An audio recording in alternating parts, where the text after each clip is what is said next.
In this video, we're going to be breaking down how to absolutely hard carry on DPS in Season 3. Many DPS players think their team is letting them down while consistently making these huge mistakes and not carrying in the way that they could. And if you want to deadlift your teammates, this is the perfect video for you. And because I climbed off-roll on DPS to Grandmaster this season, I'm going to give you all the tips and tricks I use to succeed, and you can as well. But do me a huge solid and smash that like and subscribe if you enjoy this content, and let's jump right in. Now, the first thing that you need to understand, and this is so freaking important to nail down if you want to have success on DPS, and it's battling through abilities and following through. You have to understand that oftentimes you are battling through a certain amount of ability or utility by the enemy team. You shoot Ana a little bit, she's gonna use a nade on herself. You shoot a Lucio a little bit, he's gonna amp up. You shoot an enemy freaking Kiriko and she's gonna teleport or she's gonna use Suzu. And if you want to succeed in this season, you have to be tracking these abilities, intentionally baiting them out, and then going to try to capitalize on the abilities that you forced. And understand, you just want to run in there and just shoot anything that moves, but you gotta think a little bit smarter as opposed to just trying to out-aim everything and shoot everything.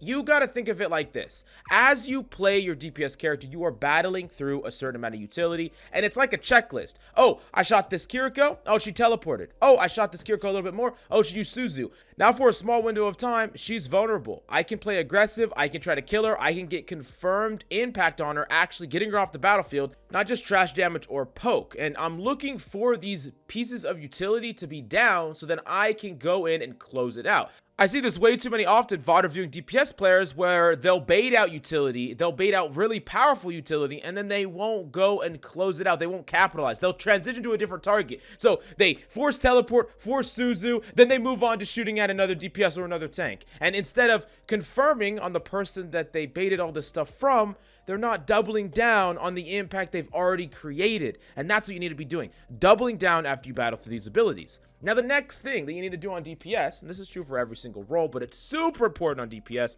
is stop freaking dying so much. I don't know what it is about DPS players, and I know this because I've done this. DPS players are okay dying if they get a kill in the process. It's like going all in, or the idea that you do enough to carry your team before you die. And while I understand that if you get like 1, 2, 3 players that you're like, oh, I did a ton, we should win this, don't put the game into your teammates' hands and realize that living means that your value can be infinite, but the second you die, you have no control over what your team's gonna do, who they focus, and how they trade out an advantage fight. You can't control that once you die. So have a plan to survive and value your life over trying to make a hyper-aggressive play at the risk of your positioning and the potential for you to die and get traded. So this doesn't mean like run past a tank or through a tank to try to kill a support, kill that support, and then die instantly to the tank. That's completely pointless. You're putting yourself in a situation where you're all or nothing, and sometimes you might not even get the kill and just feed outright.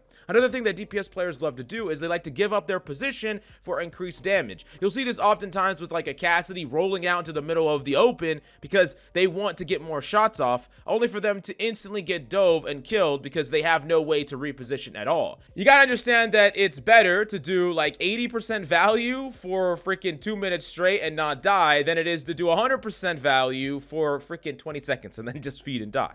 Now, another thing that you need to really stop doing as a DPS player is you need to stop being overly greedy with your ultimates. This is super common with DPS players in particular. They want to use their ultimates to freaking 1v5. I don't know what it is, but every single DPS player I've coached, they want to pop off with their ultimate. And I understand you want to get that 3, 4, 5-man Dragon Blade. You want to go for the Hail Mary of Hail Mary plays, but the reality is you don't need it in order to carry games. And most of the time, you're putting yourself in a situation where it's all or nothing. Maybe 5% of the time you'll get a huge ultimate, but 95% of the time you'll do nothing. And it's way better to use your ultimates as a more consistent amount of impact. Instead of trying to high noon and get 5 people, use it when you have a specific enemy that doesn't have cooldowns to run away, that doesn't have the means in which to stop you or kill you, and just secure 1 kill. Maybe if you're blading, instead of trying to blade when you're in a 1v5 or maybe like a 1v3 and try to hard carry that fight, start a blade off in a 5v5. So instead of having to overcome the numbers disadvantage, you're just starting the fight off, the team fight off, with a big advantage for your team. And this is really the core of what you should be doing on a DPS. Try to find either the easy confirms, the easy value, the free value that keeps your team alive, kills the enemy team fast, prevents the enemy team from getting any value on your team, or use your ultimates in a situation when you're at fundamental parity or even slight advantage, so you can close out a fight without having to like summon a mountain in order to turn a already losing fight. So if you do this more, you're gonna win a lot more. Now, this leads me directly to the next thing, which is playstyle changes versus compositions. And a lot of DPS players want to have the same freaking playstyle. No matter what comp they go up against, they don't change their playstyle. And me personally, I played 4 different characters on my climb. I played primarily Tracer, I played a bit of Hanzo, I played a bit of Soldier, and I played a bit of Genji. Now, in addition to having different characters that I would swap to depending on my composition, I also changed my playstyle up depending on the compositions I was up against. If I was up against a Kiriko as Tracer, I was always looking to chase them down and confirm the kill on them after they exhausted the resources, sometimes exhaust the resources myself and then use my other cooldowns to go chase them down, just punishing Kiriko, which is one of the best supports in the game, and Tracer's really good at punishing a Kiriko. Now, if they didn't have a Kiriko and they played something very anti-Tracer, something like Torb, Brig, something that was really, really annoying to deal with, really hard to deal with for me, because they had a ton of burst damage, they had a ton of sustain, they had a ton of peel, but they had no Kiriko. While sometimes I would swap, what I could do instead is center my playstyle around my pulse bomb. I would be a lot more passive in my farming. I wouldn't go around the map chasing anyone down. I would build up my pulse bomb and try to get consistent pulse bombs, because I knew if I hit a stick, it would actually connect 100%. It wouldn't get Suzu'd away. Now, that's just one example, but the idea here is that depending on the composition that you're up against, your playstyle can't always be the same. You can't just bring forth the same freaking position, the same aggression against every single playstyle. Just like if you're a Widowmaker, you're going to play so much different if they have a Widow versus they have a dive, right? It changes your playstyle 100%, but you need to think about the small things. How does small character picks change how you should play? How does them having a Ball versus having a Winston change your play? How does them having a Zen versus them having a Lucio change how you should position?